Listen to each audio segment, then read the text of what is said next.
I would say it's just a preference. It's stupid and It's one-sided, you know? What's up, guys? It's Banco Eli. I'm out here in New York City asking New Yorkers what they think about the new trending sexual orientation, super straight. So let's get right to it. So what do you think about the new sexual orientation, super straight? I don't know. I feel like it's so like unnecessary. Like, if you're just attracted to someone, just be like date them, and if you're not, then just like don't. But like, there's no need to like be annoying about it. And it's not a sexuality. It's just people being transphobic. If you're not interested, you don't have to like date people. Like, no one's forcing you to date anyone. I would say it's just a preference. I'm not super straight, obviously, but like, you want to do what you want to do, then I'm all for it, man. Do you? All right, so what do you think about super straight? I feel, based on what the other kid said, it's pretty up to you, and I guess I gotta respect your choice, but at the same time, I also feel like it's kind of, what's it called? It's one-sided, you know? You're choosing one preference and you're like putting it against like everything else. Like, if you're super straight, you're like disallowing like people from like other like, you know, communities such as like LGBTQ and like all that. You're like pushing them aside and like putting yourself ahead of like everyone else. And it's like you're kind of like branding it your own like superior, like kind of like not race, but you know what I mean, right? Yeah. It's like you're making your own thing, and it's not really, that's not how it is. I think that it's good because if people want to be able to describe themselves as something, like, it's a good category to have.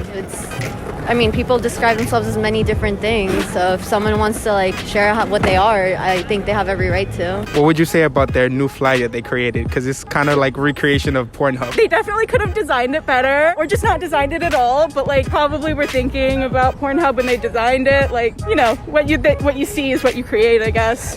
What do you think about their flag? It's represented, or I should say, reflected over the Pornhub colors. I don't know, you kind of just take it as a joke, honestly. You know, like, that's not the right approach, especially if you want to bring something like this out into the world and something onto the internet, such as TikTok, such a big platform, over like 100 million viewers. You know, that's like not the right approach, because automatically you think Pornhub, you think joke, you know. Like, these people are playing around, and if these people are serious about what they're doing in their movement, then that's not the right approach. So would you say it's just people not accepting trans people? Yeah, definitely. I mean, I feel like I haven't heard a valid explanation for super straight that's not transphobic. Like, I feel like everything I've heard is just people being transphobic. Like, there's no valid excuse or explanation to it other than people being transphobic. Would you think it would be transphobic to consider someone who's super straight? I don't think so, because everybody has their own preference. So I think that if that's what you are, that's what it is. So you just saw four New Yorkers' perspectives on the new sexual orientation, super straight. And so let's talk about it. One had the perspective of thinking it's completely stupid. The other two thought it was just a joke, and whoever you prefer, you prefer. And then the last one totally agreed with it and didn't think it was transphobic, on the idea that it's just a preference, and so that the sexual orientation is valid.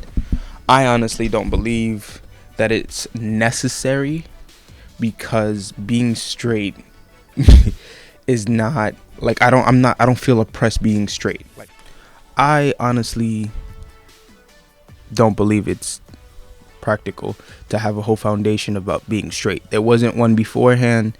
It honestly is just a response to attack or not even attack, but mock the community of the LGBTQ in the sense of people who are actually oppressed based on their sexuality due to religious beliefs.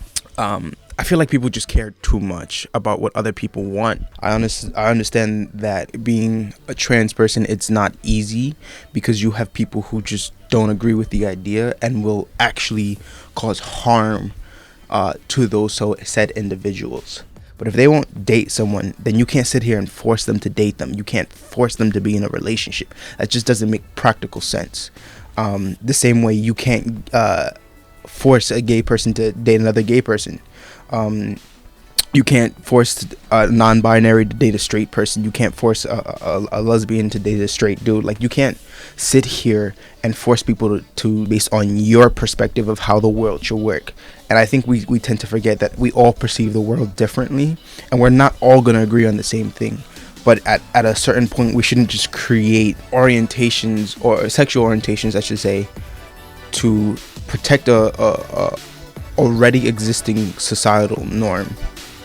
And in a sense, it's not even really protecting it. It's just really making mockery of other sexual orientations that are really been oppressed. And so with that being said, I think it's really dumb. I think it's a joke.